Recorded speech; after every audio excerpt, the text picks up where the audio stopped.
My name is Anna, a woman of Swedish descent, married to Robert, a loving and devoted husband. Our marriage, however, began to crumble. Over time, the fights became frequent and intense, until Roberto decided we needed a break. He suggested a trip to the interior of São Paulo, a quiet resort with a beautiful lake in front of our chalet. When we arrived at the resort, I was struck by the peace and beauty of the place.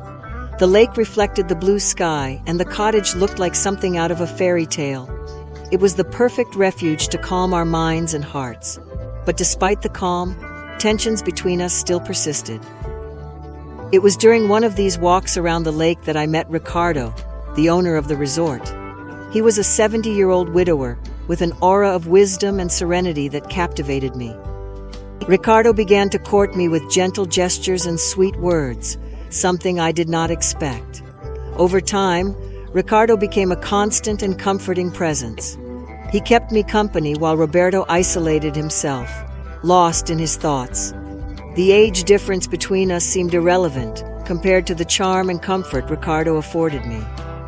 I felt alive again, something I hadn't experienced in a long time. And on a sunny afternoon, sitting by the lake, Richard held my hand and confessed his feelings for me. My heart skipped a beat, and a flurry of emotions swept over me. It was wrong, but irresistible.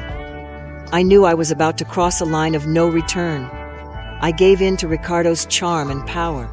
Our meetings became frequent and intense, always hidden from Roberto's sight. The guilt consumed me, but the attraction was stronger. Ricardo offered me a life of comfort and passion that I no longer found in my marriage. Roberto, unaware, continued to strive for our relationship. He desperately tried to rekindle our flame, but I was emotionally distant, involved with Ricardo. The distance between Roberto and me expanded daily.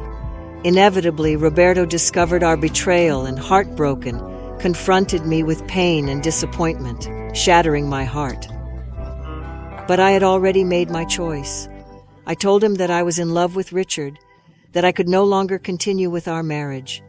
After many tears and arguments, I decided to stay with Ricardo.